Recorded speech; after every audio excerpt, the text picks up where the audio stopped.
giving them the business. Oh, the man is out on the field. He's going to go into the end zone. He's got it. Goes Davis. Oh, my God. Davis is going to run it all the way back. It's going to down the field. It's going to be to the goal line. It's going to be gone. It's a touchdown. And the Gators have won the game. 50 to the 40.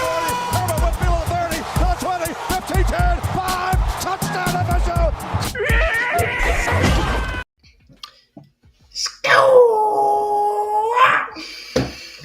Yep. We're back. We're back again. You thought we wouldn't make it a week, but we made it. We made it one more again. College football extravaganza.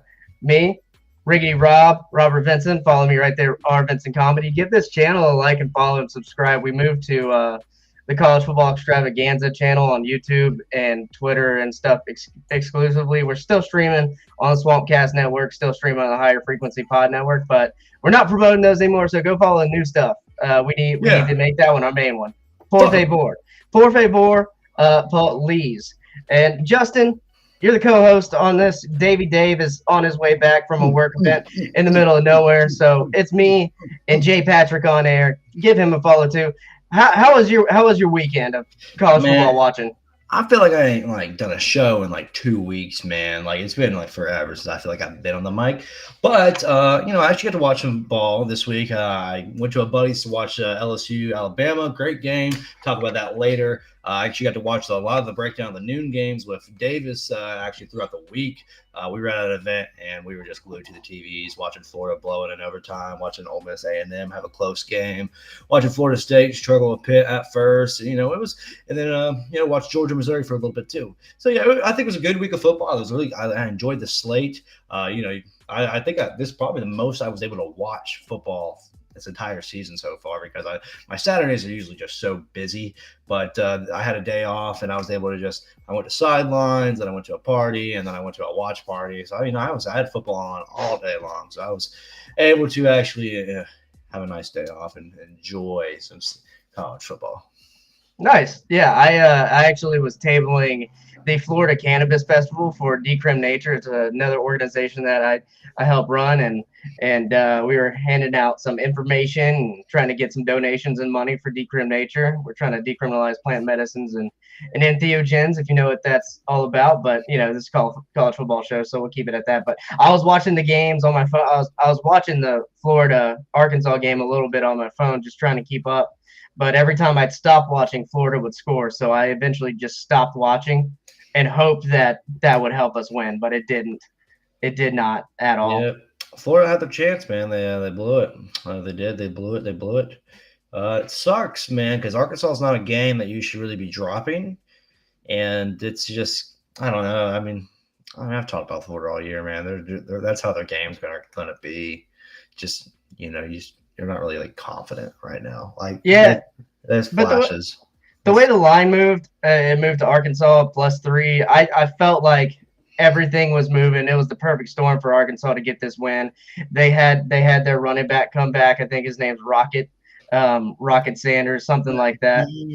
Yeah, he came back and he had an amazingly athletic play there in overtime.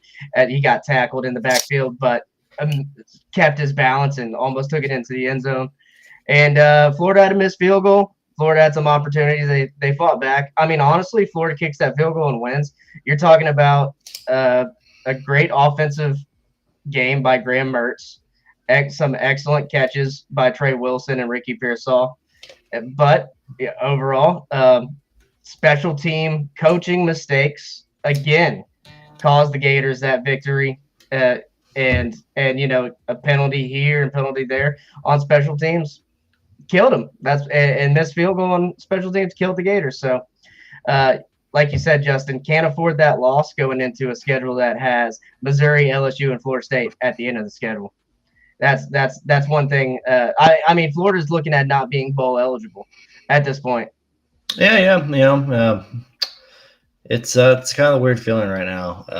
They're going to fight for it, and I don't know. It's just not a lot of confidence coming out of Gainesville this year. I mean, Billy Napier, he had a flash there for a little bit. I mean, right now we have a win over the number 13 team in the country, which that's cool and all, but it comes down to consistency, and the offense I think does great. I think Graham Mertz is one of the best in the country when it comes to just being a consistent good quarterback. I'm not saying he's a great quarterback overall, but when it just comes to having consistent play, I think if you have a guy with consistent play, it's easy to build around for the simple fact of like, okay, we know what he's going to do. He's going to go out there and do his thing. How can we build around it? What do we need to do more of? What do we need to do less of? And what needs to step up to make this game able to be in our hands to win?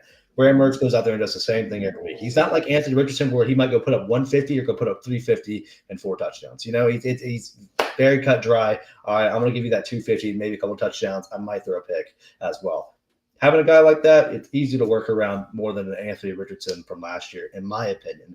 Because, yeah, you can get those great games out of Richardson, and that's good and all, but you don't know when it's going to come and how often it's going to come. And that I always hate that because I think quarterback is something that you want to be your most set in stone piece, to be the exact same product week in, week out, to try and make the game be as best it can for your team.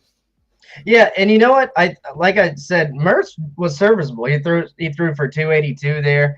I think it was just there in the end, man. Florida did come back and try to put it away, and then the defense just gave up.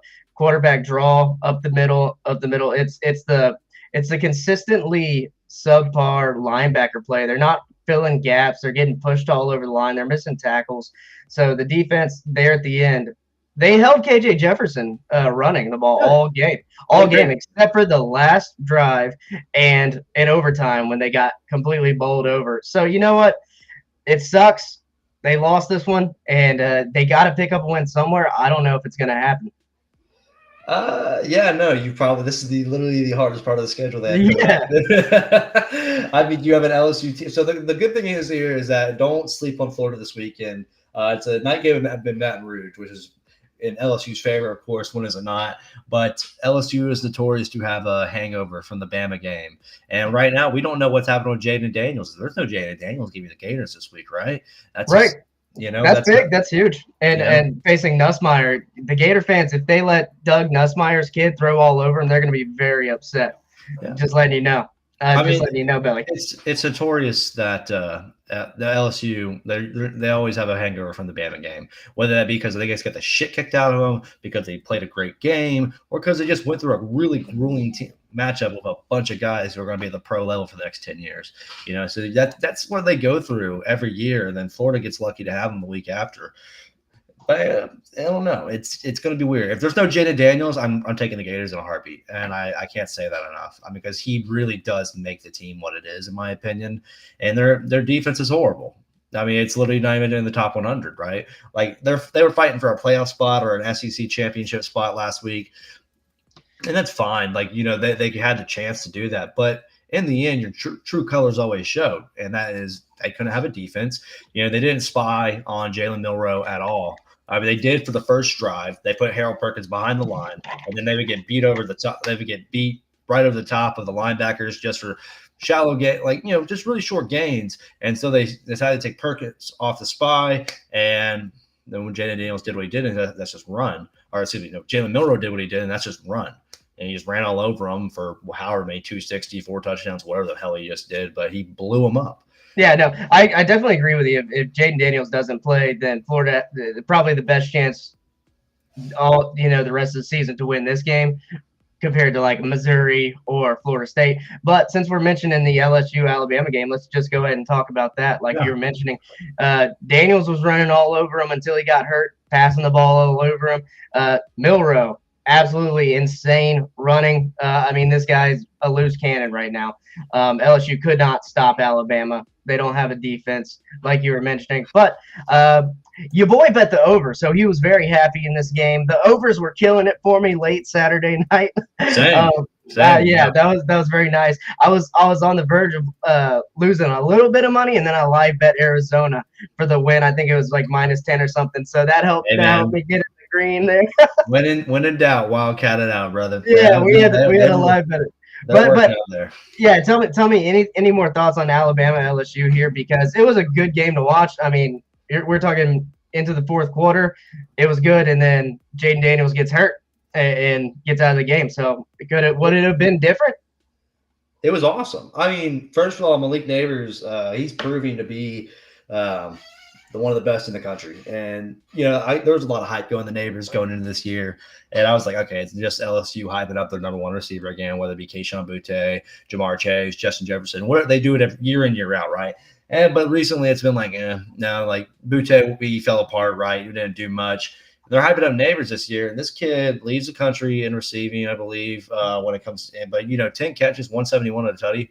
Especially in that great sideline catch he had. He just gravitated his foot from out of bounds, inbounds. I mean, that was one of the best catches I've seen in a while.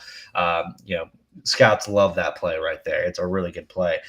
So really shout out to them. I think their offense is great. It's one of the best. But for BK not to have a defense, again, it's pretty annoying. You look at Jalen Milroe, though. Passing wasn't like great, but he just ran all over him, 155, four touchdowns on 20 carries. And then you had Chase McClellan. He had a touchdown as well. I mean, and then also Rodell Williams, that kid's underrated right now. I mean, I'm going to make this very clear. Like, J-Max, cool, really good. You have Jalen Milroe, who's going to be really good. But Rodell Williams, man, that kid, he does so good with the ball, man. He, like, when they put him in there, it was like a different pace that he had coming off the ball, and it was just a different speed. Once LSU adjusted to J-Mac, they put in Williams, and they couldn't handle him, and then Milroe would just find a way to do things. And I mean, they just got beat. I mean, Harold Perkins, I mean, you take away a quarterback spy against a guy like Milroe, you leave it wide open underneath. They just sent their guys on top, and Milroe just ran for 15, 20 yards every damn play. And, yeah, I mean, you can't beat that. That's just how it went. And for this game, I wasn't surprised. I never bet against Saban and Bama. It was in Bryant Denny. I just don't bet against Bama ever. Personally, I thought Jermaine Burton would have been the difference maker in this game. He was actually non-existent. Not that he really was needed. Isaiah Bond had a great game, 5 catches, 60 yards, but really Bama didn't need to pass the ball. They really thought about it. And so they ran all over them, and it got you the product that it did. Now, moving on to the point where it's been like the most controversial, which if something weird like this happens, it's all that's talked about in the game, and that is the hit that Dallas Turner had on Jaden Daniels. I think, I don't know. I mean, if anyone's going to criticize it, I mean, maybe he held on too long, but you got to wrap up. I think it's mostly a clean tackle, from what I see. I don't know. The watch party I was with my buddy who was at my buddy's house, was a Bama fan. Shout out Casey, and then Trevor. He's a huge LSU fan. Both of them. I mean, they're kind of like they have differing opinions on it. It's going to depend on who you're rooting for. Yeah. I mean, of course, they're a little salty because they lost their great core. I mean, really, for being real, like Jaden Daniels, he is one of the best in the country when he is healthy. I mean, him and Penix go hand in hand for being great competitors and great athletes at the quarterback spot. And I think they're the 2 best in the country right now, in my opinion. But when you lose a guy like that, of course, they're going to be a little salty. But that Dallas Turner hit, man, you're asking a lot from a guy who's 21, 22 to slow. He's going to be a top 10 pick. He plays a high speed. He's very fast. He's very strong, of course. I mean, we loved Will Anderson, right? I love this Dallas Turner kid more. I know that might be a stretch, but I love Dallas Turner more, which is how those are big shoes to fill for sure. But he's done well with it too. He's done incredible. I mean, he'll be another top 10 pick from the defensive side of the ball for Alabama, and that's what I love about it. He's been great to watch. But for that to happen, I hate to see it because people are going to try and, negate him and just try and make him look like a bad guy. I think he's going to be a great football player. He's going to play in the league for a long time. He's going to do really well. He comes out of Alabama. You can't beat Alabama ball. Never can. But when it comes to that play, you're asking for a lot from a guy. He didn't leave the crowd of the helmet, in my opinion. Yes, did their helmets get connected in there in the end? Yes, but at the end of the day, it's like, whatever. He fell on top of him. Oh, my God. Like, I just think people are just throwing a little bit too much of a fucking pity party about it, in my opinion. Right. It did cause a concussion, though, for a Heisman candidate. It did. But, that happens. That's football. That's football, man. It's not like he went out there as a headhunter. And, I mean, this play night and being reviewed should speak volume. I think you could have taken a look at it and then might have made people feel a little better. But if it wasn't reviewed, I mean, they usually are pretty strict on these type of plays. If it needs to be reviewed, they usually will. Mm-hmm. So But I think Josh Pate, he gave a great take on it. He's like, I know Dallas Turner, I know Saban. And he's like, those are not guys who purposely could try out and go do that type of thing. And I heard some takes like, well, imagine this: you're down 14, and the only way that they can like get back in it and do it is Jaden Daniels. Why not just take that out of the game and just forever and just like put this thing away? I was like, that's not how Saban plays. He's never done this, man. Like, we've seen this guy coach for decades now, and that's not his type of ball. Yeah. I agree. And you know what? I've seen things called for less. I've seen, targeting and roughing the passer called for less, but I'm more inclined to agree with you. I don't think it was a dirty hit. Nothing with malice there. I mean, you got to stop them somehow. You know how that somehow is? You got to sack them. You got to get some pressure on them. You got to tackle them. And you can't do that just, pussyfooting around, honestly. So, yeah, good take there. Alabama, though, they're looking better than ever. Head-to-head with Georgia right now. I don't better than Georgia. Yeah, I think so too. I've said this since the Tennessee second half, and that is, I don't know if I was able to make that take on this show on the pod or not, and I might have missed the week after that game.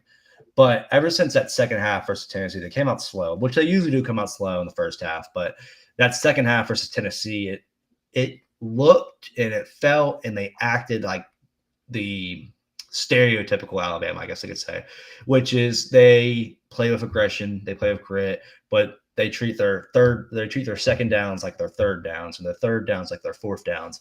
They play with that type of tenacity that makes them so good. So if Saban can instill that in this team, it's going to be, pretty hard come Atlanta for Georgia or whoever comes out the East, which I think Georgia, I don't know, does Georgia have it locked up yet or not? Yeah, I mean, mostly as long as they win out. Obviously, I think it's Missouri. Missouri's the only one that can compete with them, right? But I mean, they have the tiebreaker of Missouri, right? Well, if Missouri beat Tennessee and then Georgia lost to Tennessee, and I want to say they have another SEC school, and then they have. Oh wait, Missouri's 3-2, Tennessee's 3-2, Georgia is 6-0. Yeah, no, they have two more SEC games. So even if they do, essentially what would have to happen is that Georgia would have to, if Georgia wins this week, they lock up the SEC East. Yes. But let's say they lose this week and they lose to Tennessee would get the spot. Right. Which is not going to happen. Yeah. Well, Missouri and Tennessee play together, so one of them has to win there. That's the thing. I'm saying like Tennessee would have to win this week, like as well. Right. They have to win out to keep that 2-loss. Which Missouri would then have 3 losses, so they're gone. But, Georgia would have to lose this week, and Tennessee would have to beat them, and then Tennessee could get the spot. So, really, it comes down this week, but even if Ole Miss does pull this out their ass, I don't see Tennessee doing that. Yeah, I'm more inclined to agree with you on that one. But, that's for a little bit later in the show when we get into Week 11. But speaking of Georgia, they did play Missouri this week and tied at halftime. I mean, Missouri comes out, holds Georgia to a field goal on their first drive. They come out, score a touchdown. Georgia scores a touchdown after that, making it 10-7. And then Missouri ties it up after a stop, making it 10-10. But then after that, they open up with a field goal, and Georgia played the game they wanted to play. They controlled the clock, ran the football, and in the last 2 possessions of the game, Missouri quarterback Connor Cook throws a despicable interception to a big fat D lineman, and he almost takes it for a touchdoung. Did you say Connor Cook? Did I say Connor Cook? I know his last name. Not Michigan State quarterback from 2013. Whoa. Brady Cook, yeah. Brady Cook, sorry. Connor Cook came out of nowhere. That's an old name right there. Dude, as much college football as we watch and as much names as you have to as many names as you have to remember, it's hard to get them all right. But yeah, Brady Cook throws a despicable interception there to a big fat Georgia lineman, and then the next drive, although there's only like 1:30 left, he throws another interception. And Missouri fought hard, but they could not win that game. Georgia doing good without Brock Bowers. Lad McConkey had some fancy moves, some big receptions. He looks real good. Oh my God, man! Like once Brock's gone, fuck, I got another guy to deal with in the country, man. It's crazy what they're doing over there with the tight ends and the receiving spots over in Georgia. They're doing great. Love to see that happening over there. But this was one of I my hate locks. it. I hate it. I hate it. I hate it. Yeah, this was one of my locks last week, man. And yeah, Mizzou covered. I thought they were. I thought they were going to play them tough. I mean, respect Mizzou. They do good. I think they do good. Definitely one of the probably the best team that they've put together in the SEC since their first year in the SEC. Whenever they were like top 10.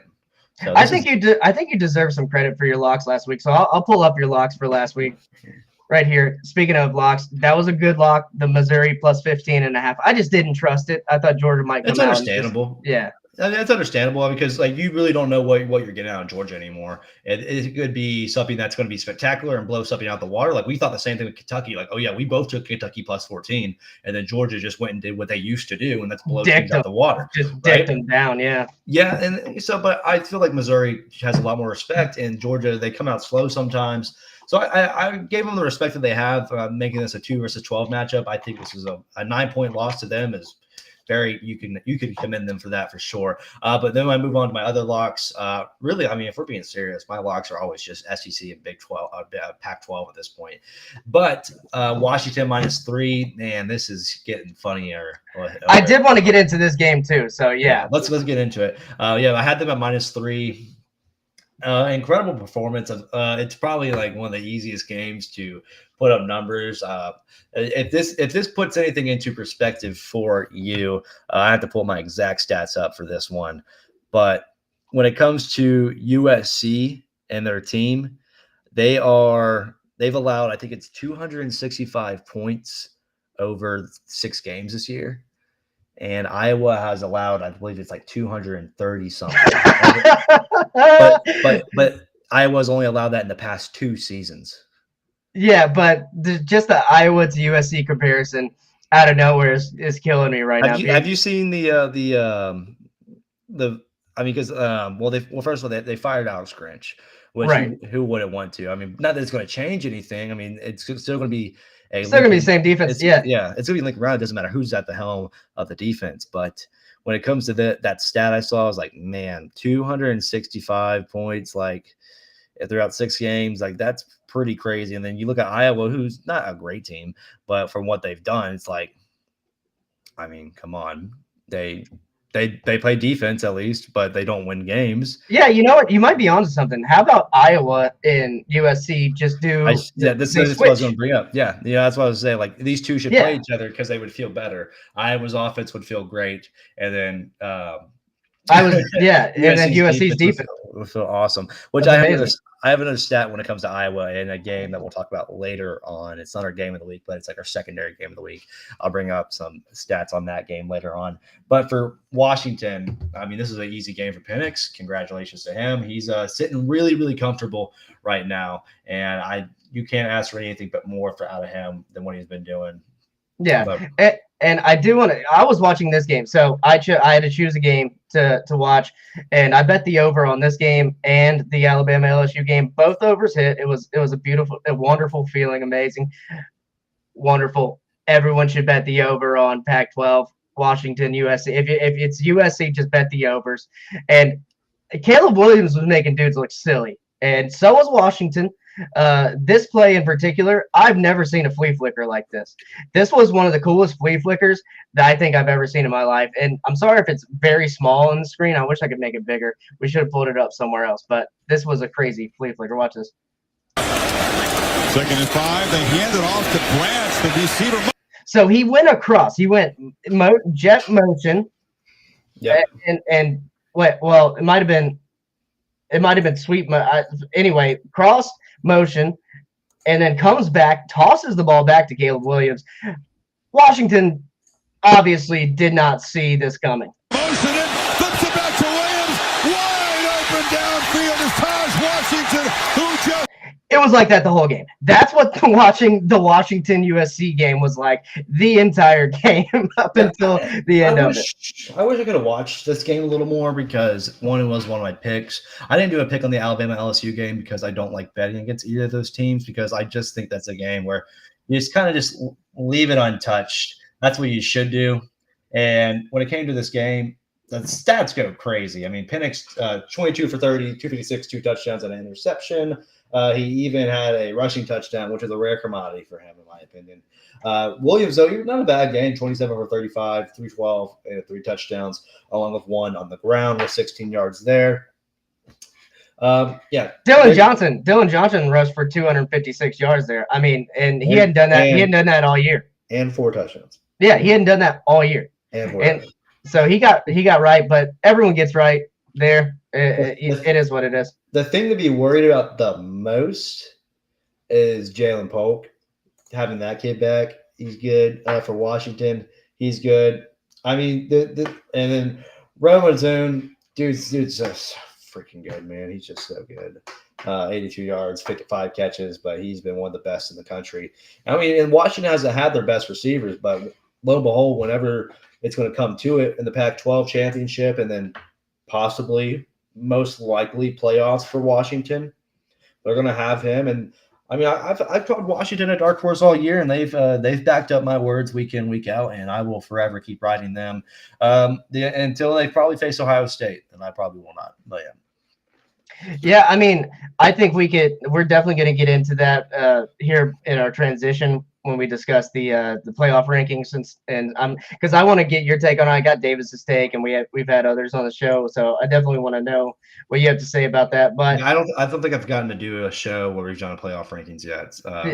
Yeah. I mean, I've been on a hiatus. I can't have to say. Yeah. But yeah, I know I have a couple good takes on those. Awesome. So I guess we'll get into my locks here next. I don't know if we're even done with your locks, actually. Did we finish? That's okay. We'll go back. Because we can bring this up too. Bedlam. I think the over was a great pick. It didn't hit, although I was on the fence. I was gonna pick Oklahoma State to win the game, and that one would have won, but I went with the over instead. And it bit me in the butt. I could have taken the lead over Davis, or I could have at least tied him. But you know what? That's okay. Oklahoma State wins again. Ollie Gordon rushes for 130 some odd yards. And to me, he is the best player in the country right now. I'm rocking with 0 every day of the week. And Oklahoma State, dark horse Big 12 champion contender right there. I think they're going to go. They better beat UCF this week. Sorry, Pat. If they do the classic Oklahoma State letdown, I'm going to severely be let down. Illinois, Minnesota under did not hit. That's okay. I'll take that every day of the week. I thought it was. The Iowa under looked like it was too low of points. I think it was like 31. It might have even been like 28 at one point. I think that one still hit. I should have just went with Iowa under. I don't know why. Pac-12 overs and Iowa unders. That's what that consistently. If you wanted to make money, I think that's what you should do. The LSU Bama one, I did switch that out after last show. I think at the end of the show, I locked in that one, so that was good. Houston wins. They beat Baylor, and Kansas is a wagon. They've won the last 3 weeks, and I had them, but you know what? It was too close. It was too close for comfort. Iowa State almost won. If you go watch Kansas's cinematic review of this, like all these teams this year are doing cinematic reviews, and I've been watching every one that pops up, and they're all amazing. Like even Florida will do one for like the Arkansas game and somehow put a positive spin on it, which is dumb, stupid. But yeah, Kansas did one. It was great, and they ended up winning. So. There we go. Now I'll let Justin get back to his locks as well. Dude. Oregon, I think this was a great pick by me. I was happy to see it came out in my favor for sure because I didn't. This was like the one I was sitting on the fence on. Like they started off slow. Like it was slow, and then the onslaught happened. Cal made a lot of mistakes, a lot of turnovers. I watched this game a little bit as well. Yeah, and then the Ole Miss A&M. This was a push, and it started out really strong. I thought I got it, but it started off really strong for Ole Miss. I thought they were handling it very, very well. But then it was weird. A&M put up 14 in the fourth quarter, and it was a good game, like a really good game to watch. Ole Miss doing what they need to do and lead up for a great matchup this week. And then K-State, Texas over. I mean, this is just. I mean, I feel like the saying is this year you take Pac-12, but the saying forever has always been Big 12 over. Yes. Especially, I mean, this was crushed by like 12 or 13 points. This over was crushed. So, yeah, like it was Yeah, take it. Yeah, the Ole Miss game. I mean, Ole Miss was throwing all over Texas A&M. They looked real sharp, and then Texas A&M kind of lulled them to sleep there in the second half and came back. And yeah, some people, minus a pass interference call, Texas A&M might have should have won that game, but it happened how it happened.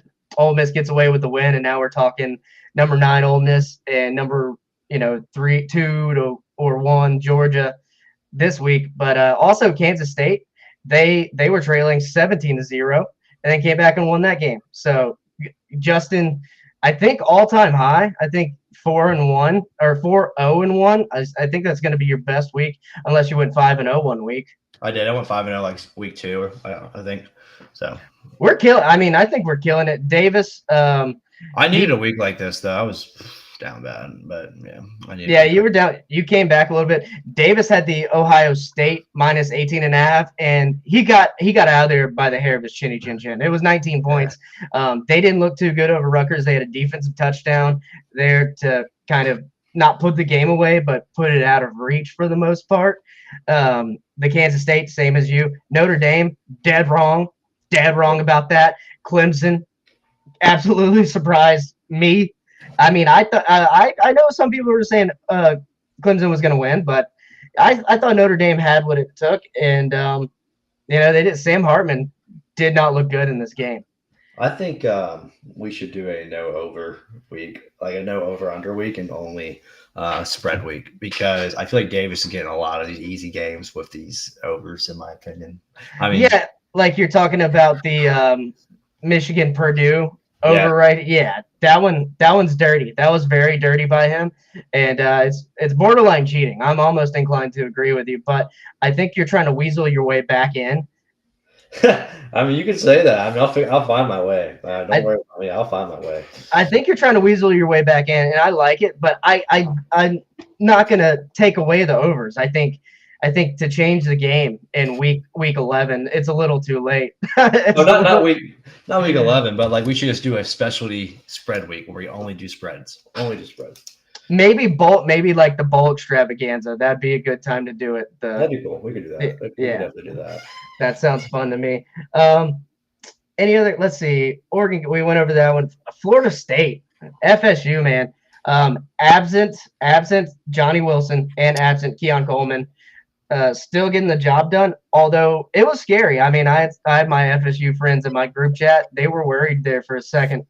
And the most boring box score ever, dude. It's I went back and watched the condensed game on this one, and defensive for the most part, but FSU's got some concern in their secondary. Their Pitt was letting it fly, and they just could not capitalize on a lot of it. They had a couple turnovers there where they shouldn't have. Florida State, same. It's what quarterback have they faced this year? Except for Jaden Daniels, who had a very off. Like I get that. I say that I'm like, oh yeah, well he faced someone that you just said was like the second best quarterback in the country. But other than that, they haven't faced any quarterbacks except maybe Riley Leonard for half a game.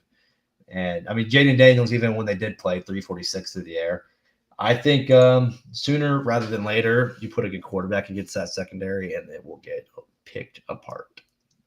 Yeah, I mean, I don't know. Florida State still perplexing me. Like they score 14 in the third, and Pitt had many opportunities to score touchdowns and get some points, and just couldn't do it.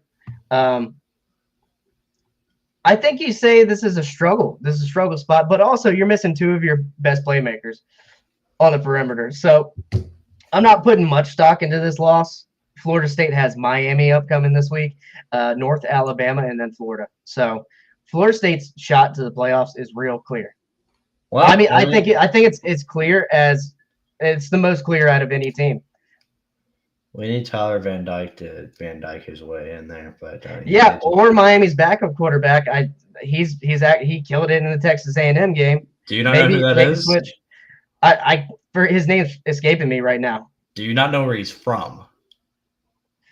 Don't make me. I'll kick you out of this fucking podcast right now, Justin. He's from here. His fucking name. He's from here.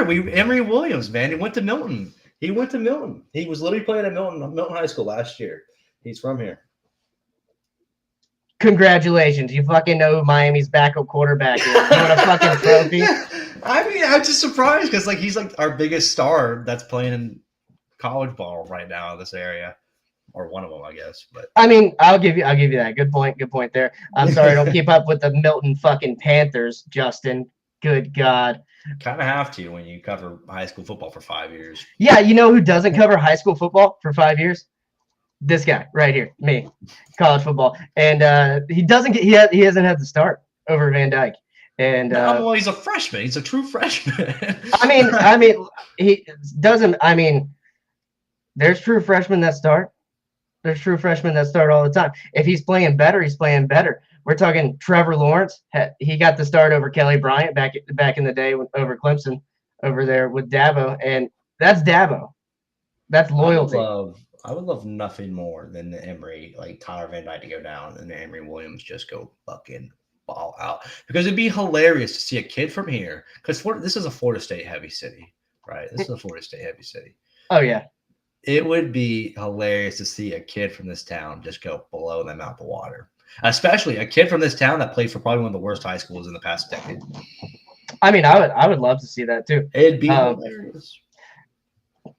Now, do they get actually? I'm getting ahead of myself there. Florida State Miami is an interesting game to me. I might actually be at that game. We'll see. But we'll move on. Florida State gets the win at Pitt. You've got more Florida State games than you have Florida games this year. I haven't been to any games this year. Explain yourself. I haven't been to any games this year. I did stop by because we had Dave's Freshly Used on last week when you weren't on. And I stopped by his booth as he was setting up at like 7 a.m.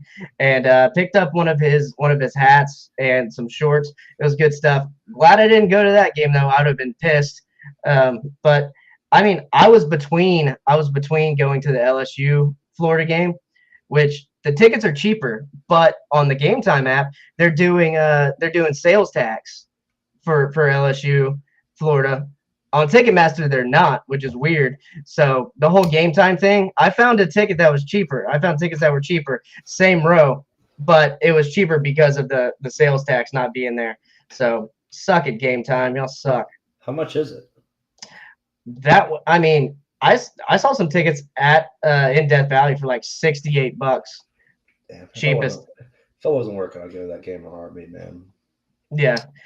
I mean, it's only a 3.5 hour drive from here. It's not bad. And I take trips to the Saints games all the time.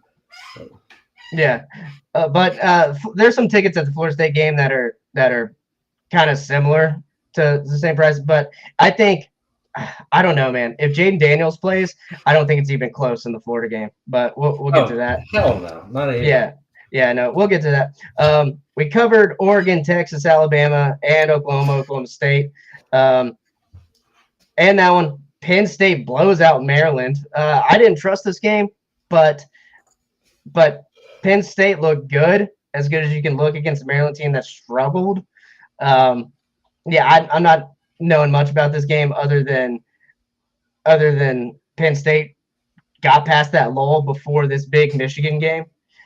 Louisville, I thought this was going to be a close game with Virginia Tech.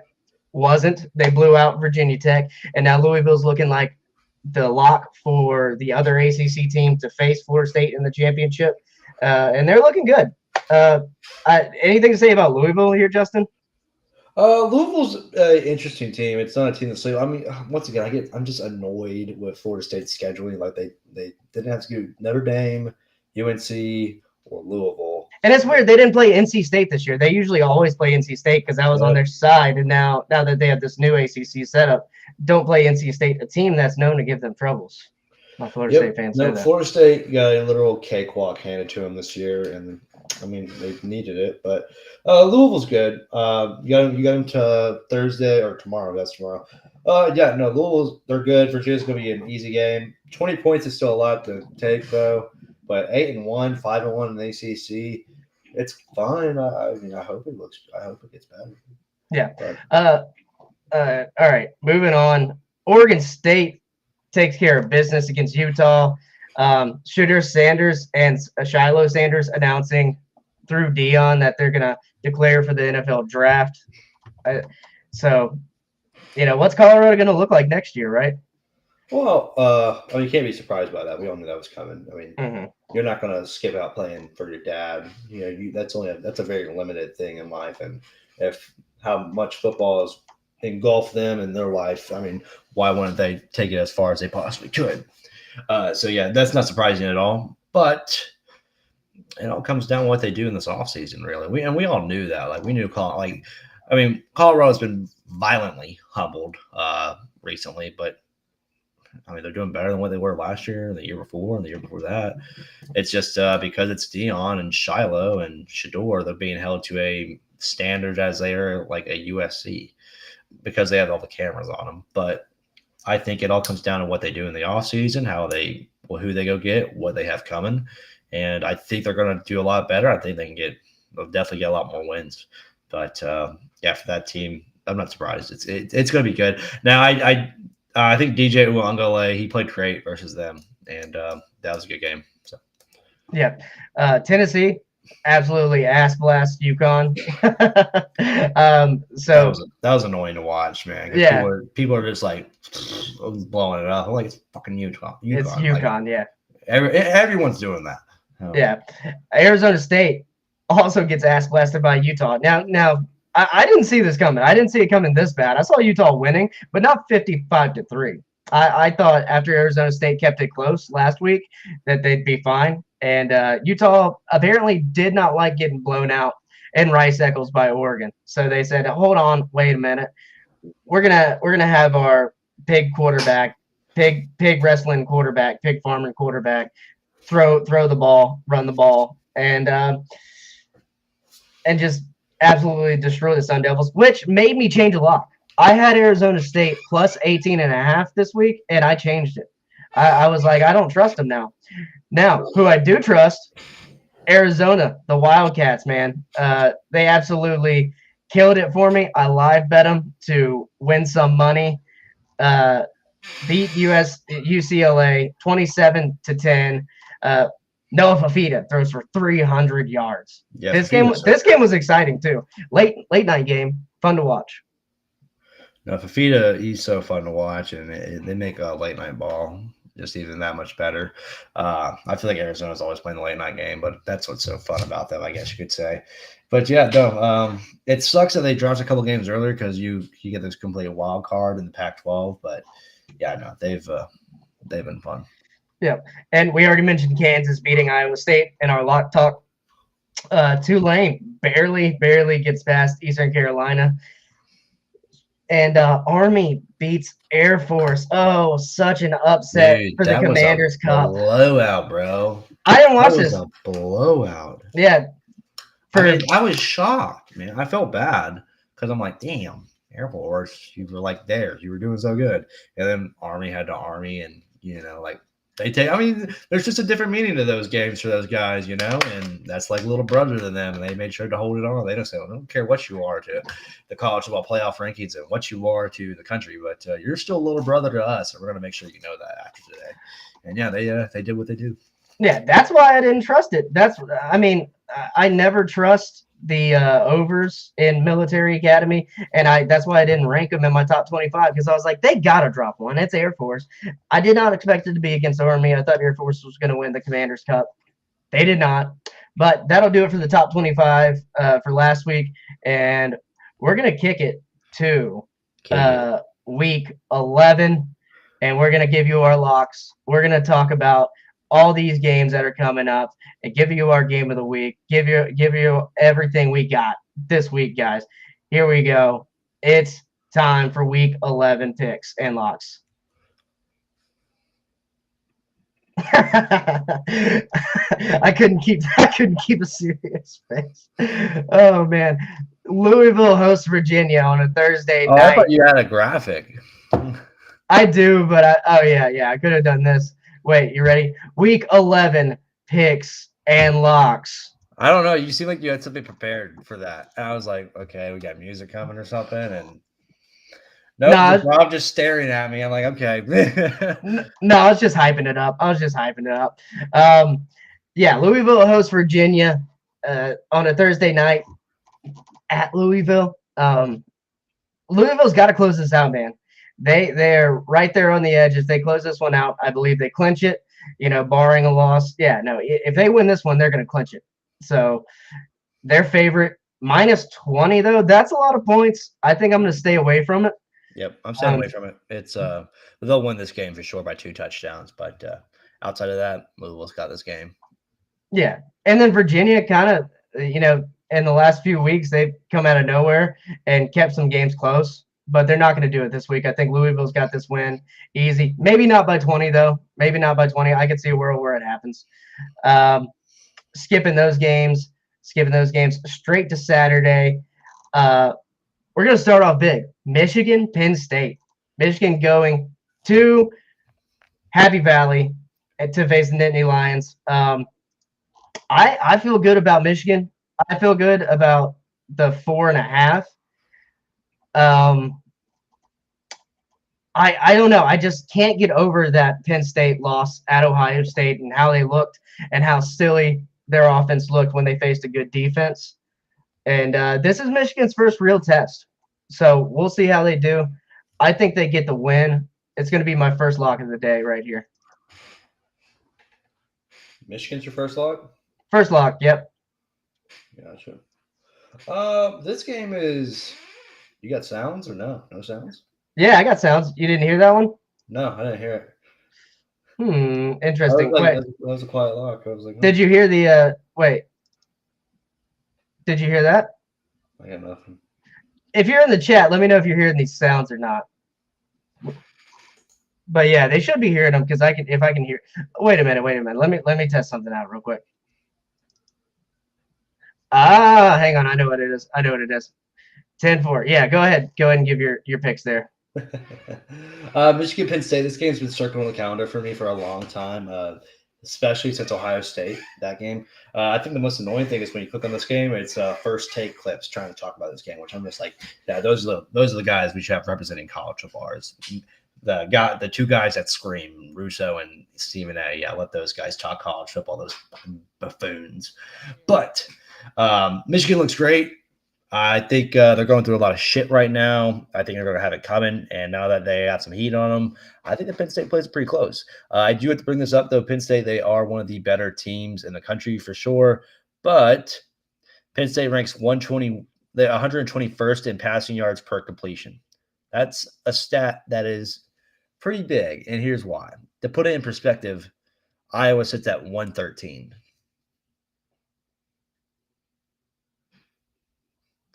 So this was the Iowa stat that you're gonna bring up. Yeah, this is Iowa sits up. What happened to your mic? Your mic's like fell apart on me. I don't know what's going on in here. What are we talking about? You're falling apart on me, Rob. I just changed it because you couldn't hear the sounds. Can you hear the sounds now? I got the sounds. Bring up your mic a little bit though. Your mic's Goodness gracious. Okay. This is why we test things. Allard, 20 touchdowns, 1 interception on the season. I think that's going to be a huge factor is how well he protects the ball. Him and JJ McCarthy are they're like just so similar when it comes to their stat lines that they look exactly the same. I think it's where it comes down to is the rushing game of Blake Corum and Allen for Penn State. What they can do is going to be a big determination. I think this is going to be the first time that we see Michigan face a real defense and what they can do. That 4.5 for Michigan, I would take in a heartbeat. But the thing that I am most annoyed about this game is that it is not a whiteout game. I don't get it. Yeah. So they scheduled the whiteout game for Iowa early this year, which I don't understand. I get it. The whiteout is something that's like protected by them and they love it. And it's something that's very important to them. But your whiteout is the biggest, largest crowd that your fans and organization can produce. Like you produce 110,000 in one stadium. That's what the whiteout is, right? That is not something that's supposed to be used as an entertaining factor for the fans. That's something that you're supposed to use as an advantage in these games. So you should have made it for your biggest game of the year, which is for Michigan, as it usually is. It's either Michigan or Ohio State. They always flip-flop the year. That is when your whiteout game should always be because it's your biggest game. So you should give yourself the biggest advantage you have. You should not be scared to try and lose this game because that's what they're worried about. They're trying to protect the whiteout. They're trying to protect, we should have our whiteout game during Iowa because we're definitely going to beat Iowa. Fuck that. Michigan's where your season's going to be on the line. So, you don't have the whiteout game. It's going to be a day game, which Penn State during the day, pretty bad football in my opinion. It's not very good. Happy Valley is very sad when you watch football during that time of day. Whiteout games are some of the best, and we see Michigan have their worst games in Happy Valley whenever they go to the whiteout game. And yeah, man, it's just I think Penn State dropped the ball really, really big on this one because they took away. They literally just said we're not going to use our biggest weapon when it matters most. So Yeah, I agree with you. It's an intimidation factor kind of thing. I mean, because you will literally get kids. It'll be like they can be sophomores or seniors. It'll be their first time playing in the whiteout, and it leaves you stunned. It leaves you kind of phased, like holy crap, because the whiteout at Penn State is the largest crowd that you can ever play as a football player. I want to make that very clear. Like I don't think people understand that. The whiteout at Penn State is the largest crowd that you'll ever play for. You'll never play for one as big as that in the NFL because their stadiums only go to 60,000 and they don't carry even an ounce of the energy that a whiteout carries in Happy Valley. Okay, it's like Happy Valley is always one of the biggest crowds ever, and so you will leave kids very phased, and it gives you an advantage early on, and you can usually get yourself out front to where you take advantage and you win the game. So I think Penn State drops the ball big time on this one. They did it last year too. I think they scheduled Minnesota for the whiteout game. I mean, it's piss poor scheduling. I hate it. I don't care. TV doesn't control this. First of all, this all comes down to your scheduling. Like, because you said, okay, whiteout game is going to be week 5 against Iowa. Screw that.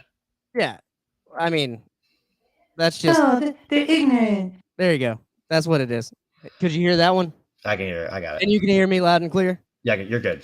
All right, we're back. I set it to the same setting it was when you couldn't hear me. So Yeah. that was the fix. That's how it goes.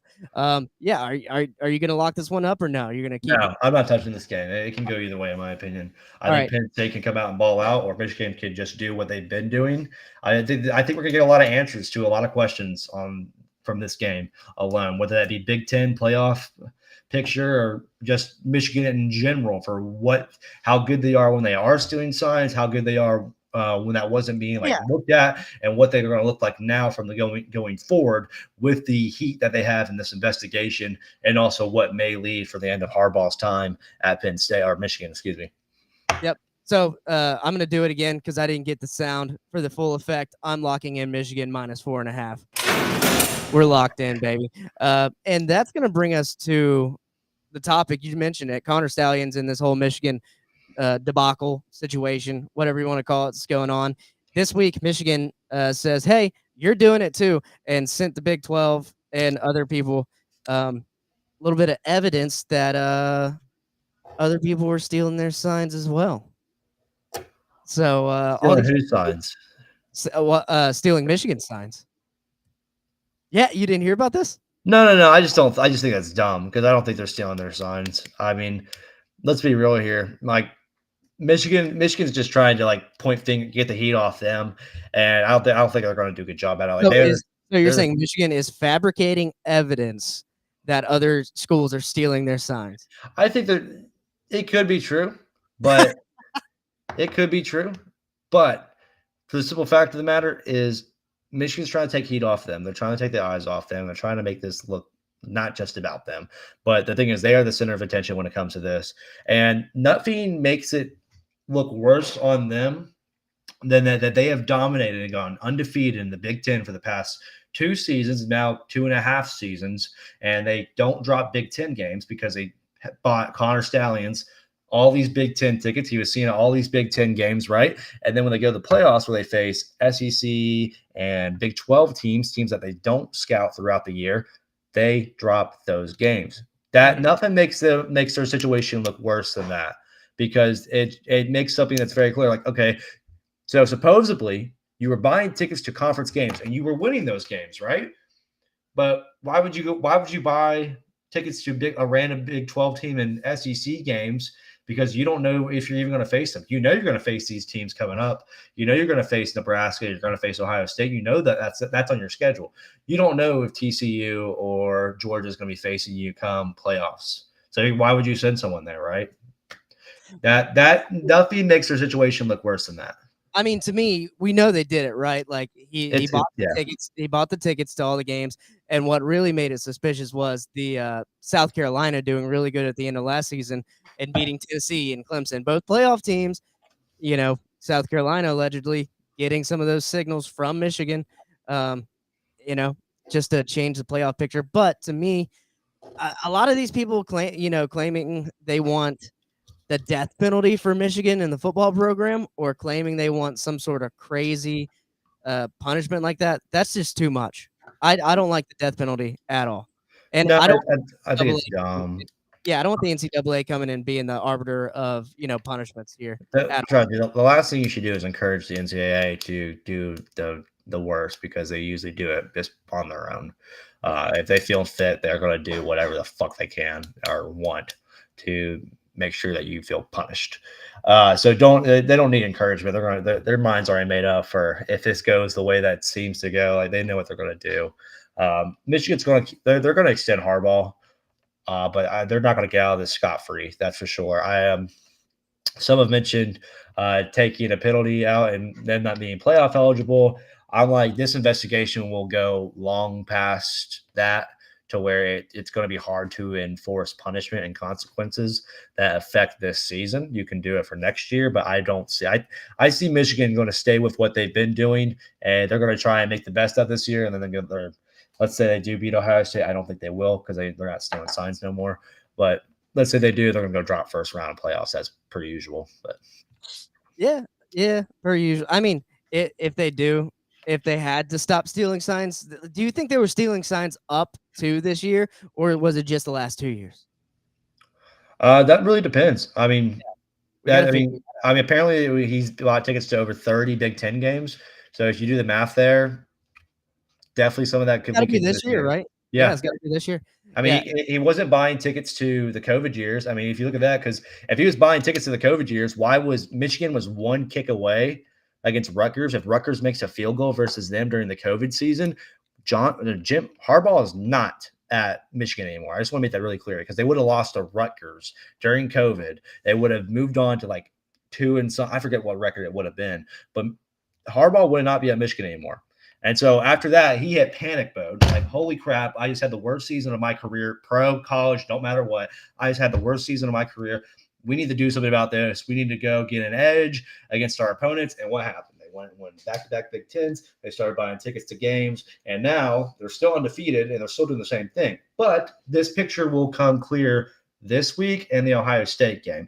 I don't think it'll come as clear this week because – Penn State's not the caliber team of Ohio State to where it's like they just randomly started beating, not just beating Ohio State, but defeating them with great numbers.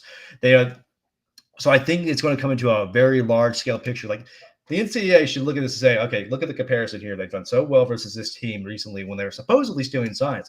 They get the heat, they fired the guy who was doing the dirty work, and then they can't beat Ohio State again. It's not because Ohio State got Kyle McCord. Ohio State just lost. It's probably its best quarterback in the playoff era. I want to make that very clear. CJ Stroud's the best quarterback. He's going to be the rookie. He's going to be the rookie of the year. He just broke all-time passing rookie numbers. If we look at their past ones, it's Dwayne Haskins, JT Barrett, Justin Fields. Justin Fields was close, but he's not going to be – I don't think he's going to be as good as CJ Stroud will be in their career. They'll both have careers in the NFL. JT Barrett's been a backup for many teams or third string for many teams. Dwayne Haskins, rest in peace. He's gone now. And Braxton Miller's a wide receiver, and then Cardale Jones was in the CFL and XFL. So, this is the best court. They all of a sudden, Jim Harbaugh, he got the first 2 and only wins against Ohio State in his career versus the best quarterback that Ohio State's ever had. Does that make sense, right? No, not even a little bit.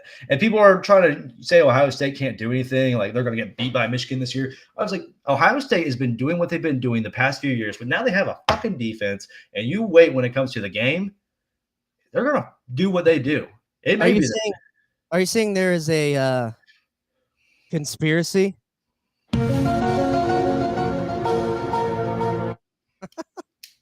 All right, sorry. I think that's enough. I think that's enough time spent. We spent about. I can go a long time on that subject, but just know this week, some of it will come into picture because they're more Connor Stallions, and also they're not stealing signs versus Penn State anymore. And then in the Ohio State game, people are going to be like, well, they already stole Ohio State signs. I was like, you really think Ryan Day is going to use the same signs after there's been a so-called sign stealing scandal that he's been watching his team signs? Oh no, Ryan Day's in the midst of this too. Ryan Day is for sure, him and his brother, who is cyber security guy, are definitely in the midst of this. And when they lock eyes, when Harbaugh and Ryan Day lock eyes across the field, it's gonna be one of the best Ohio State Michigan games. No, I think it's gonna be a blowout. I think it's gonna be a blowout. I think Ohio State will blow them clear out the water. I don't know. I don't think so. Because Michigan will literally not have an edge. They will not have an edge. You think Ryan Day is going to keep the same signs that they've been using when Michigan was so-called watching? Not even a little bit. He's going to change those signs, and it's going to be a completely different team. Michigan won't know what to do, and it's going to be the exact same thing that we saw 7 years ago for 7 years straight. Ohio State's just going to be back on top. And yeah, I think it's going to become a very clear picture. I don't think now if Michigan does win that game, then maybe I don't know what the fuck's going on anymore. But I don't see that happening. I see it happening. I could see it happening. I could see Ohio State winning too. But like they haven't faced anybody. That's all I'm saying. They haven't faced anybody to where it's proven that this they week need. we'll get some answers this week. We could, yes. Yeah. Moving on. We're going to talk about Alabama and Kentucky. They're going to Kroger Field there in Lexington. The Roll Tide is, and they're minus 11 right here on ESPN. Justin and I found them at 10.5 earlier, so we're gonna roll with the 10.5. And I don't know what this line is doing. I don't know what people think is going on with Alabama. I would take the minus 11 still. I'll take minus 20. Yeah. It's an easy lock for me. This is a lock for me. Justin, I think you also have it as a lock, right? I do. Yeah. Well, we're going to both double lock that thing up. Yeah. Bama is going to win this week. Throw this in one of your parlays if you want. I don't care. Hey, man, sports betting is legal in Florida again. How we feel? Yeah. The Hard Rock bet. It's up, man. It is up, bro. I'm so amped. I'm so amped to lose so much money. Maybe we get 500 followers here and we can get some sponsors. Maybe that'll be one of our sponsors, Florida-based podcast. See what they think about that. That'd be cool. But we would be supporting the Seminoles. I don't know the one. You're the one that goes to their fucking game, so that's for you to do talking, buddy. I went to their games because my granddad was a season ticket holder since the 70s. And they tried so hard to make me an FSU fan, but it didn't pan out. Tried so hard. It did. Got so far. It is in the end, it doesn't even matter. Yeah. It didn't matter. But I mean, there was games where I was in the stands just secretly rooting against FSU when they were playing like a Miami or like an NC State. I would always wear my Florida stuff to the Florida game. So I don't think you can hate on me. It was the closest college to go to. Gainesville's 5 hours away. That's not a drive there and back you want to make. I don't know, man. I'd rather take the 30 more minutes to LSU than drive 3 hours to Cali. I mean, I've never been to a game in Death Valley. I'd love to go to Death Valley. But here, yeah, I guess we'll move on. Well, let's move on from the Alabama LSU game here. I think that's all I had to say about it. I think Kentucky's not going to be able to handle Jalen Milroe whatsoever. He's going to run all over him. We didn't really talk about that game. We just said, yeah, we're locked. Yeah, I mean. Anyways, moving on. Who cares? That's all you need to know. I mean, what else do you need to know? But you can only play a particular sound one time, and it's during that Alabama-Kentucky game. So you need to play it now. Yeah.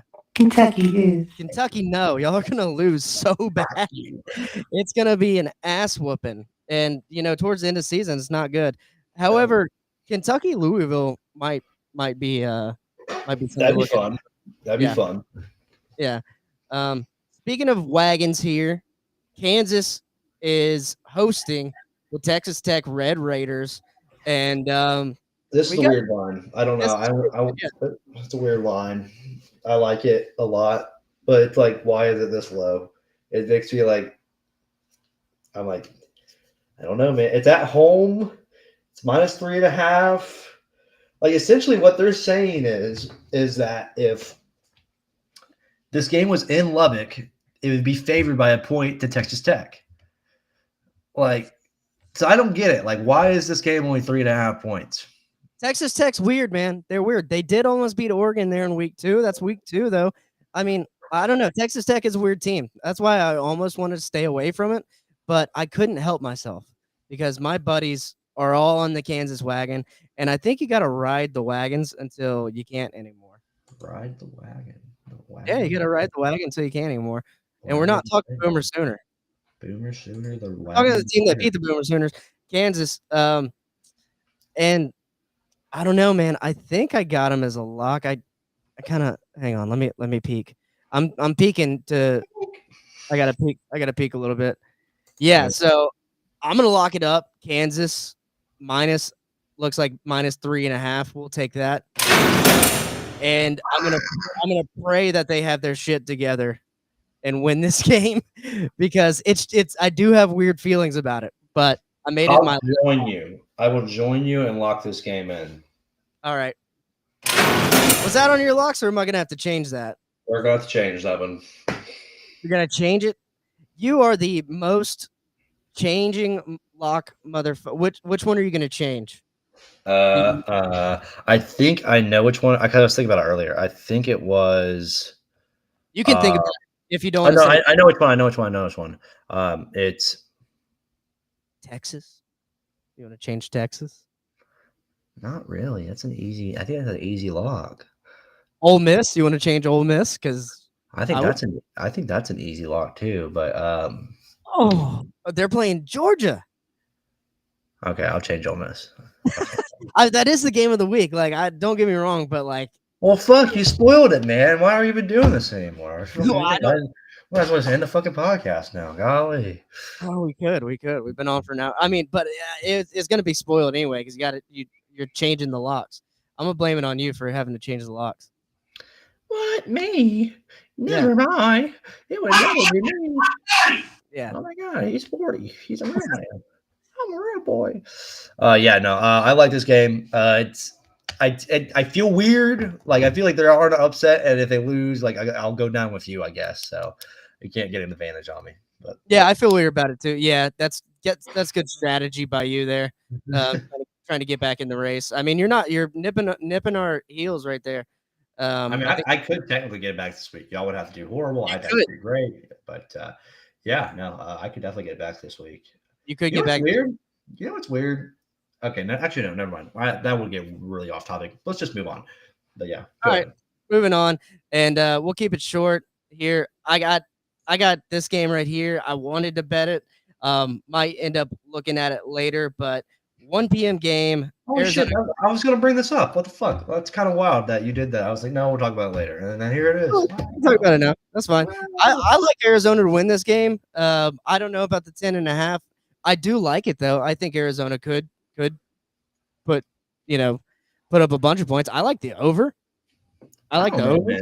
Screw the 1 p.m. kick and Folsom. Yeah. I want it to be at 11 o'clock. I want to watch Arizona while I fall asleep. I don't know, man. Arizona's not used to they're not used to playing during the daytime. They might get confused and drop the game, bro. Hey, they won't have to do it. Weird logic, but I love it. I love it. Think about it. They don't really lose during the day, during the night. Yeah. Wildcats are nocturnal. They are nocturnal. Buffaloes. Okay, but the thing is, what is a wildcat? It's a cat in the wild. They're bigger than your normal domesticated household cat.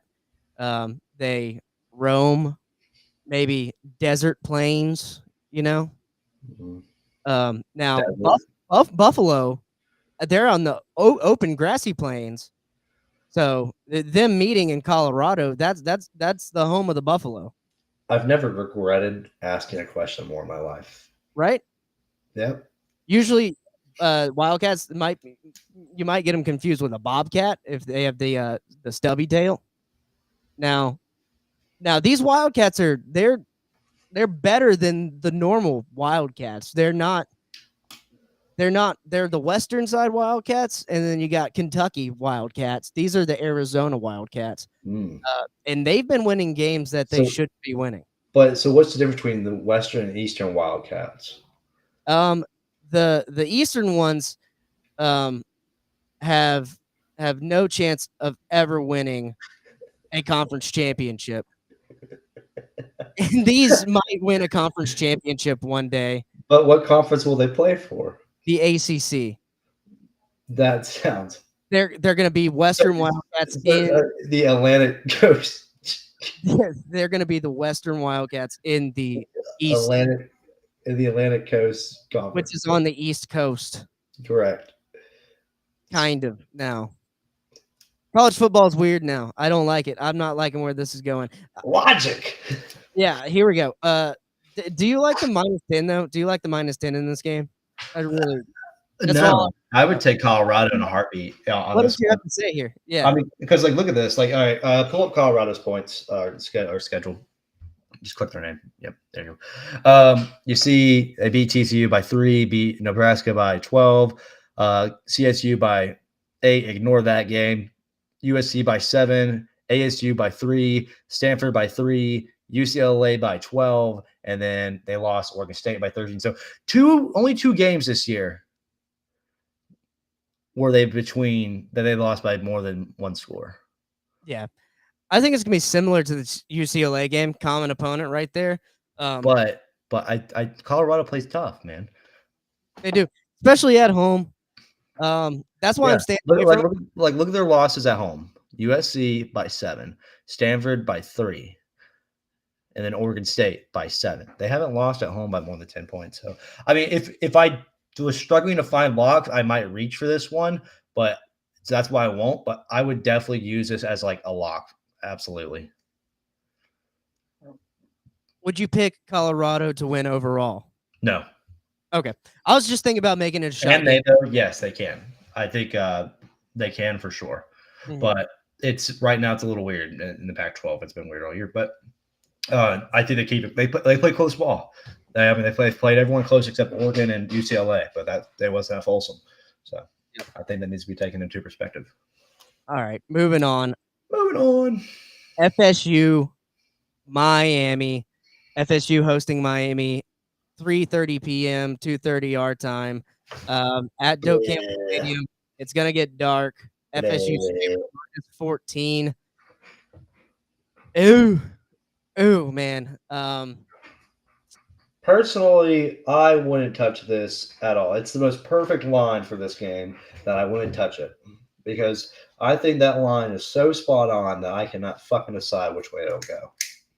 Yeah. I don't trust Miami.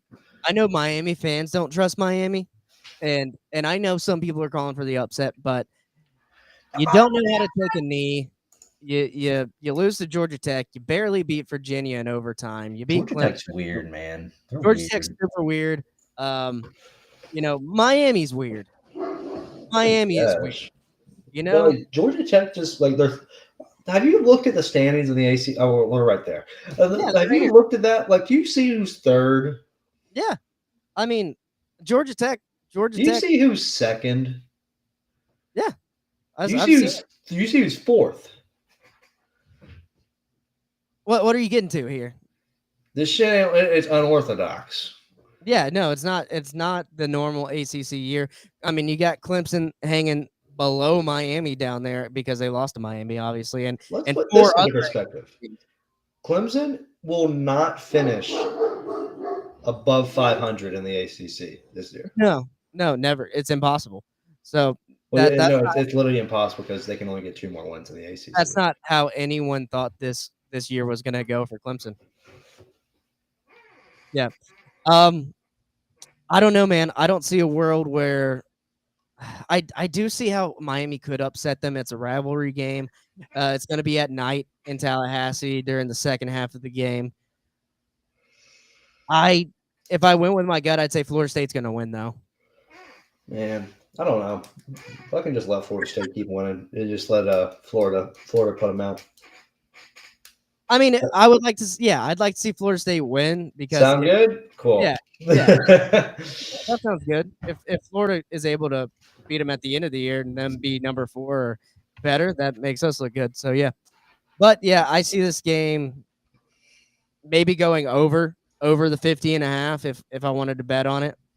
Miami is 1-1 versus teams in the AP poll though. That's no good. That's they're 500. So right now they're sitting right in the middle. Which the one win they do have is a 15-point win over A&M. Yeah, and they look good in that game. They looked physical, so they're gonna have to play the best game they've played all season. That's have to get the job done against FSU, and FSU kind of gets a test here. So we're gonna find out a little bit about FSU too, if they can come out fast. FSU comes out fast. They come out fast. The issue is in the second half, letting teams score points and get back in the game, like the Boston College game. So that's what they're gonna have to worry about. I remember. Yeah. So Saturday, my buddy's an FSU fan, and he knows. So I root for Ohio State. He knows that, and he we're in a chat just talking ball, like we're getting ready to meet up at a bar or something, and he goes, Justin's just scared because he knows FSU is going to beat Ohio State in the Sugar Bowl, and I was like, all right, so you just ripped off this Band-Aid. We weren't even talking football. We were just talking about meeting up, and he just wanted to try and take this jab at me and Ohio State. And I was like, oh, this is your funeral, I guess, man. But so I proceeded to roast him, and I made a meme. You ever seen that episode of SpongeBob where Squidward's afraid of Santa Claus or something like that? You know what I'm talking about? Yeah. So I found a graphic where it where I edited the captions on it, and I was just like kind of dogging them. I was like, "Oh yeah, they have to play a real top 10 team." Like, oh yeah, here it is. I said, FSU fans saying, "Oh, we're gonna beat OSU in the playoffs," and Patrick saying back, "Just like you beat all those ranked teams." And then SpongeBob comes in and says, "No, Patrick, they don't know how to do that." He says, "We beat injured Duke and 3-loss LSU." And then Patrick goes, "Ooh, such great wins. Now imagine playing top 10 teams." And then SpongeBob goes, "Stop it, Patrick. You're scaring them," because they don't know how to play top 10 teams. I would say we're gonna find out, but we're not gonna find out until they get there, right? Correct. We'll find out at the ACC championship game, but even then, it's like Louisville game. Louisville team. I don't think we will. You think Louisville's gonna be ranked top 10? At that point, I don't know because they could lose to Kentucky. They could lose. They could drop another game and still be in the championship. So they might. Oh yeah, they're going to make that, I think. But then I don't think they're a true top 10 team. I don't think Louisville's a true top 10 team though. That is literally the playoff committee trying to help FSU not look bad. Yeah, I think we're gonna find out a little bit this weekend, but we're not gonna find out about FSU until the playoffs, which would make me nervous if I'm an FSU fan. It would make me super nervous. But we got to move on to this game. Justin, you've been riding this team all year. I think you're going to keep on riding them. It might be one of your locks. They got the Utes coming to town. One of the only stadiums you can sailgate at. Husky Stadium. Washington's favorites right here. Oh, man. And it's a 2:30 game, so it's damn it, man. What is this scheduling? It's horrible. God, get your shit together, man. Something's pissing me off. What is this scheduling? Come on. Look how pretty it is there at night. Yeah. But yes, it is one of my locks. It's the Pac-12. There's a money line of 51. Oh, I'm going to take the over here. Yeah. Locking in the over? Locking because we ride at Penix all year long. And I like that over too. I think it's a good over, especially with Utah putting up a weird 55 pointer last week. Did they figure something out? I don't know. I don't think so, but we'll see. I mean, there's going to be offense in this game, but I think Penix is going to go out there and ball out. They could get popped, though. Let's not forget Utah is notorious for doing that, but they got blown up by Oregon, and Washington beat Oregon in a pretty good fashion, I'd have to say. But transitive property, I like the transitive property talk. It's always good. Transitive property talk is the worst type of sports talk out there. Yeah, it's the worst, the worst kind of talk. It's the most unofficial, professional, and least knowledgeable sport type of analytic talk out there when it comes to sports. But you have to do it. But when you get blown out like that by Oregon, that win over Oregon, it does speak volume. I hate doing that. Like the he said, she said, they beat them, so they'll beat them. No. That's dumb talk. But when you get blown out that way by a team that lost to the team you're facing, that speaks volume, I think. Yep. Moving on, Missouri with that tough loss at Georgia, facing a Tennessee team coming off a huge expected win against the UConn team, and Tennessee's favorite at Missouri -1. I think I would take Missouri in this one. I'm staying away from it just because the line is weird. It's making me nervous, but I think I would take Missouri I mean, it's a money line. It's a money line. Yeah, for sure. But when it comes to it, I mean, Tennessee gave me 1 point favorite at Missouri. That says something about this line where it just doesn't really make sense to the point of why. Like, because it's saying like if it was in Knoxville, that Tennessee would probably be favored 4 points at least. So, but yeah. Yeah, no, I got Missouri win this game. I don't have a lock on it, but like you said, it's money line. You know, you got 50 pick right there, and then I think Missouri played a good game against Georgia. I don't know why people are dogging them and thinking Tennessee's the better team right here. Tennessee dropped the ball against Alabama in the second half. They lost to a bad Florida team, and I'm a Florida fan. I'll say that. We were playing good that game, but lost to a bad Florida team. Yeah. I don't know what to say. I would pick Missouri, even though they're throw them in your dog parlay, whatever. Right here, Oklahoma State at UCF. Does Oklahoma State continue their winning ways here against UCF? I almost want to bet this game just to get on Oklahoma State's side. As a matter of fact, I think I might have. So let me peek at that real quick. Right quick. But yeah, I think Ollie Gordon's amazing. It's 2.5 for this. Yeah, it's 2.5. I think it was up What earlier. What are these lines, bro? I'm gonna drop money this week. I think the line might have moved. I think the line might have moved a little bit in Oklahoma State's favor. Yeah, I like Oklahoma State here. Some people are saying UCF's going to pull off the upset, and they need it bad, but Oklahoma State needs it. This is a conference win. They need this win to get into the Big 12 championship, and I think they do it. I like the over a lot for 64.5. I might end up changing this to one of my locks. I'll let y'all know if I do. But right now, it's an honorable mention. It's an honorable mention lock. We should do it's an honorable mention lock for me too. We should do a week where we do like you could do as many locks as possible. Like you could do as many locks as possible. But so every win that you get a win, right? But if you lose, let's like points essentially. So let's say like you do 7 locks, and 4 of them are right, 3 of them are wrong.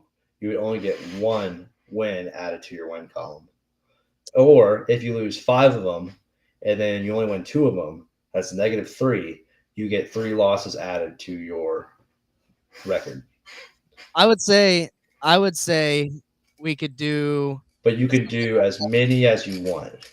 Yeah, I would say we can do something like that on the last week, just to give everyone like a chance to come back. But I think we would only count the wins on rivalry week. Only count the wins. Yes. You down? We'll talk to Davis about that. See if he's willing to put up his lead in jeopardy, because I'm down for that. Well, it's 2 against 1. Fuck him. Yeah, fuck him. There we go. We'll do it. If he's listening, I doubt he is. Yeah, democracy sucks, but we won this time. All right. Anyway, moving on. Arkansas might beat Auburn this week, by the way. Arkansas might beat Auburn. They're favored. They're favored. So, if you're an Arkansas fan, you got those 2 wins back-to-back, Florida and then Auburn. I think you're a little happy with that. Maybe not happy keeping Sam Pittman on, but you know what? Whatever. Did you know they're favored? Yeah, he belongs there. Like their favorite, like -2, -2.5, something like that. Yeah. I don't want to spend too much time on it, but I just wanted to mention it because they did beat Florida last week, and they got Rocket Sanders back. So I think we spent a good amount of time on it. Yeah. Yeah, we might be looking at a Arkansas team that can run the ball with a good running back now. towards the end of the season. Does Arkansas have a chance to beat LSU there in the late? We'll see. I don't know. I don't know, That- man. yeah, we don't know. We'll see. Iowa at Rutgers. I'm just bringing this up just in case anyone wanted to have a lock. Davis might have a lock on this. I like to bet the unders here. I don't know what Davis did. He ever send his locks? I don't think I ever got any locks from Davis actually. No, never. What are we doing? Why? What Wow. are we doing? That's very upsetting. He'll have to get him in before tomorrow though. Wait, is Iowa favored? Iowa is favored here. Bro, I would take Rutgers in a heartbeat. What about that over under? All-time low over under right there. Now, I don't know if that's for sure, but 28.5 is a very, very low under over. And you almost still want to take it. I'd take both of them in Rutgers favor. Yeah. I mean, last week it was what, 10-7, Iowa over Northwestern. Similar game here. But that game was in Wrigley Field, and when they posted like the highest scoring games in Wrigley Field this season, what sports played in Wrigley Field? Baseball. Mm-hmm. That in the Iowa Northwestern game was 7th on the list. Yeah, that's Isn't that some shit? They were 7th on that list for highest games, the highest scoring games in Wrigley, and there's bad baseball is played there. That's wow. I mean, that's why you had to bet the under there because you knew the it was gonna hit. It was in a baseball stadium and it was Iowa. You're kidding me. We're gonna stay. Well, not. Yeah, but there's We're nothing. Yeah, we're not gonna stay. We're gonna go away. To the Big 12. It's like we're actually not. To the Big 12. Oklahoma coming off 2 straight losses. Oh, this is a night game, right? This is a night game, 6 p.m. This game Fox. used to be so badass. It used to be such a badass game. Yeah. Wait, Don't get ahead of yourselves here. Oklahoma's still a good team. I think they get back on the winning track here and they beat West Virginia. I don't know about that -13 though. I don't like it. I like it. It's fine. I don't think there's any problem with it, but I don't know. It's West Virginia. They suck. I agree. I think Oklahoma has this game locked down. Don. Yeah, moving I'm a Don. Moving on. I know we got some locks to give out here. USC going to Autzen Stadium. This one's a night game. This is Pac-12 after dark. This is Pac-12, 9:30 p.m. Oregon hosting USC Trojans. I mean, almost game of the week as well. Like we had 3 games that could have been game of the week. This was one of them. USC still a good team, man. Still a good team putting up points. I'm taking the over. Oh, I'm taking the over. It's one of my locks. Yep. Yep, we're locking the over in. We have a lot of similar locks this week. Yeah, I don't like it. I don't like it. Yeah, it is what it is. I can't go against these overs, man. I looked at the Washington game and the USC game, and I was like, this is going to be very similar. So they got like 80, was it 52-42, I think? 52-42. 52-42? Yeah.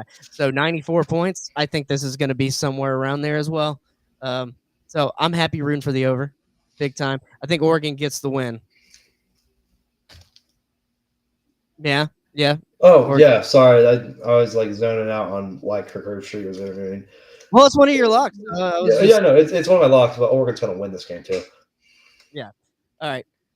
We'll stop sharing that. And I think let's see. I don't want to skip one of your locks. So if you got a lock on another game, you might want to. Oh, here we go. I'll get to it. Texas at TCU. Tell me what you think about this game, Justin. Man, what is this line? Come on. I think TCU's going to do Jack Diddley Wit. Come on. I mean, if Quinn Ewers isn't back, man, I don't trust it. Pull up Texas record or schedule for me. You know, pull up Texas's schedule. Yeah. I mean, look at this game versus K-State, man. With their backup quarterback. Come on. 33-30. They won by 3 points. Exactly. Versus the top 25 team. Come on. You only get 10 points? I don't know. I haven't think about changing this lock. I Between the Ole Miss game and I this mean, game. they did Kansas did. If you want to use transitive property, Kansas did house TCU 41-3. That's what I'm saying, man. Like, I mean, they lost to Colorado. They, wait, pull up TCU's schedule again. Sorry. Yeah, TCU's schedule is not looking impressive. They did have the big win against BYU a couple weeks back, but then they've dropped two Okay, straight. that's why I wanted to look at. So they have a similar opponent in BYU. Because this is interesting, actually. That's about the same as Texas won. No, I think it's better than Texas, isn't it? Oh, wait, no. When did Texas win by 30? It's about the same. I think Texas was like, yeah, here we go. 36. It is better. They scored more points, but allowed less points. Allowed, what, 5 less points. I So don't know. This is a weird game. Maybe yeah, I that's should. why I maybe- looked at it. I was like, I get why you're doing it, but it's a weird lock for me. Maybe I should switch to Colorado.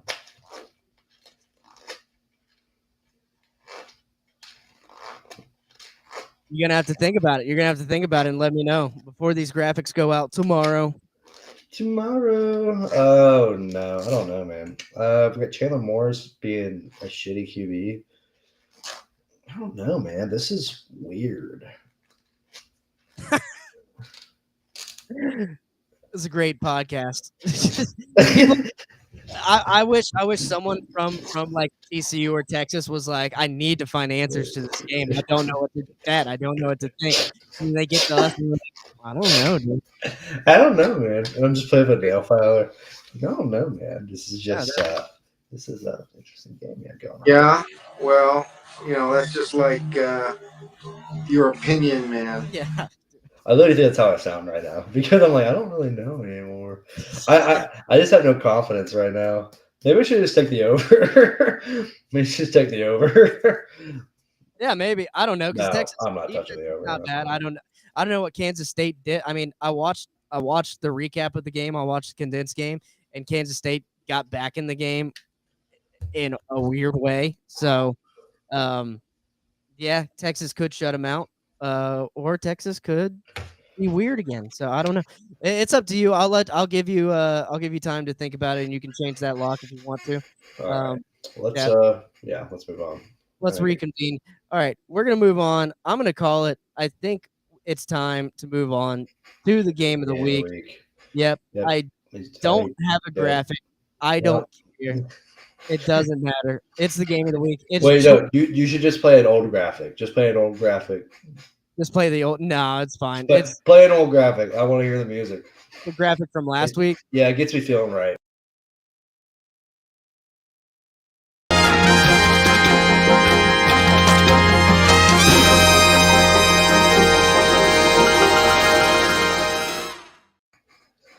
That's right. Back-to-back weeks here in the College Football Extravaganza. LSU and Alabama going back at it once again.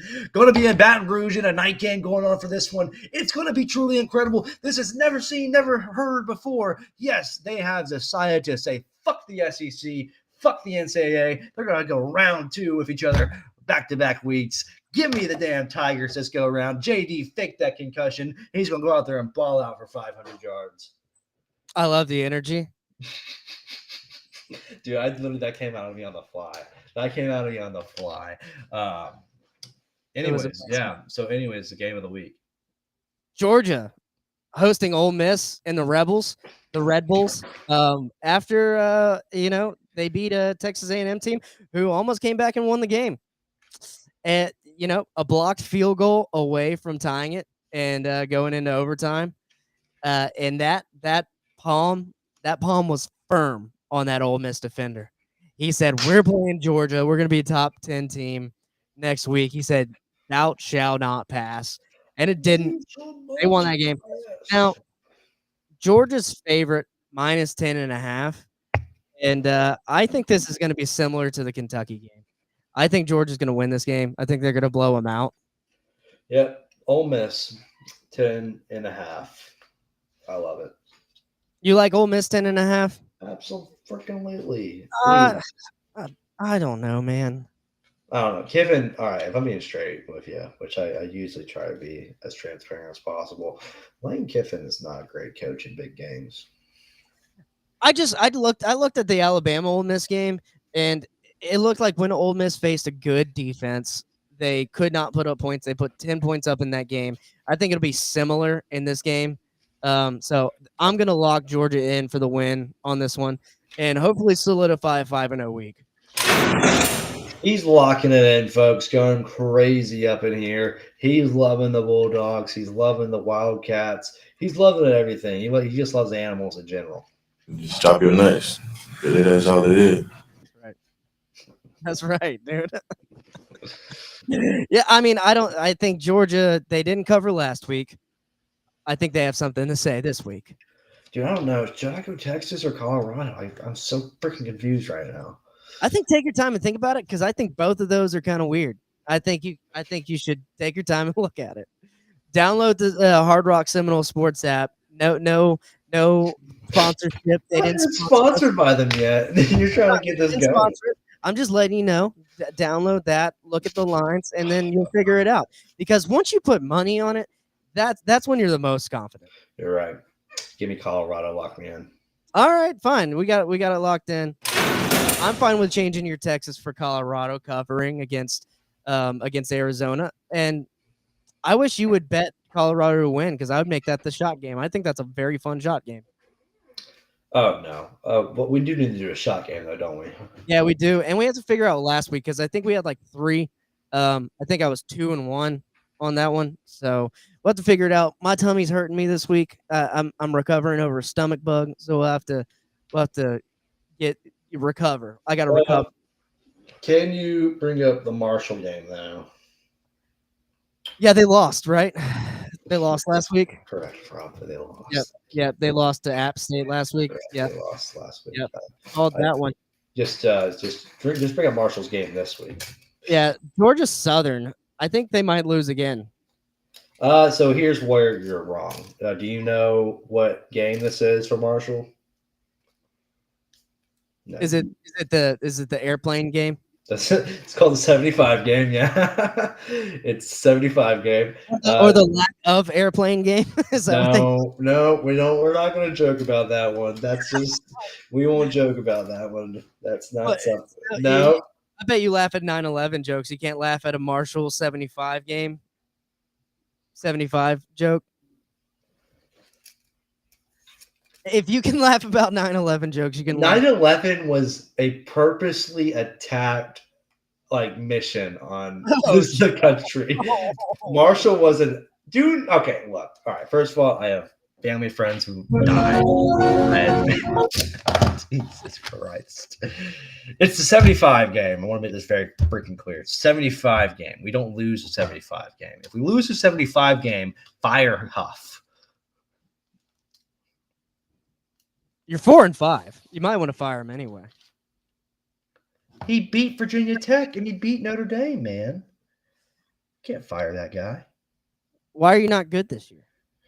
Dude, because the coaches suck. You lost 5 in a row now. I mean, Georgia State's good. JMU's good. No, they're not. You lost to a Coastal Carolina absent Grayson McCall. App State, that's obliterated by App State. Pull up that Coastal game. Look at the box score. Pathetic. Look at the box. No, look at the box score. Damn, bro. That's so wild. Dude, Cole Pennington played. I didn't even know that. He threw 2 picks. Do you know who Cole Pennington is? No. You don't know who Cole Pennington is? Is he another high school guy from the area? No. You know who Chad Pennington is? Yeah. Oh, okay. Yeah, I know who Chad Pennington is, but do you know who Cole Pennington is now? I guess he's his brother, younger brother. That's his son. It's been a long time. His son? Oh my God. Chad Pennington played at Marshall 23 years ago. You think his brother's just gonna be playing out there now? I mean, you never know. You never know. What do you mean? You never know what kind of swimmers these old guys have. Man, we should just we should just end it. We should no, this I don't know what's going on anymore. What? I mean, what's going on is Marshall's getting ass blasted by Coastal Carolina 34-6. And they're probably going to lose again. No, they're playing. It's the 75 game. All right. Well, if Boston College can lose the red bandana game, you guys can lose a 75 game. It's possible. You're talking about a Georgia Southern team. Okay, when You're the red bandana game for Boston College. Okay, this is no offense. I want to make this very clear. A disclaimer that what the red bandana game represents is very, very brave and heroic. I want to make that very clear. But it represented one player of that football program. This represented the entire program and the team. The entire team died. Gone. They were like, okay, we're gonna close football. We're just gonna no more football. And yeah, like Marshall was like, yeah, we probably don't have football no more. And then enter Matthew McConaughey, and yeah. Again, you're comparing this to 9/11 once again. I don't think I'm a fan of it at all. We're running in circles. You're the one who brought up 9/11. You said the red bandana game. That's 9/11 again. You brought up red bandana game. You brought up red bandana. Okay, what is 9/11? 9/11 is the worst. It's the largest air-related tragedy in mankind, right? Air-related tragedy, yeah. Do you know what the 75 is? It's the worst sports air-related tragedy in mankind. Look, I don't think you should be comparing the two. I'm not comparing them. Why would I ever compare them? But you're trying to compare them. You're like, oh, the red bandana game, Boston College lost that. Oh, Marshall's going to lose a 75 game. No. Yeah, 9/11's way worse. No, I'm joking. I'm just messing with you. Yeah, I actually do think Marshall has a chance to win this game. I'm just pulling your chain because the last 2 weeks I wanted to talk with you about Marshall, the Coastal game and the App State game.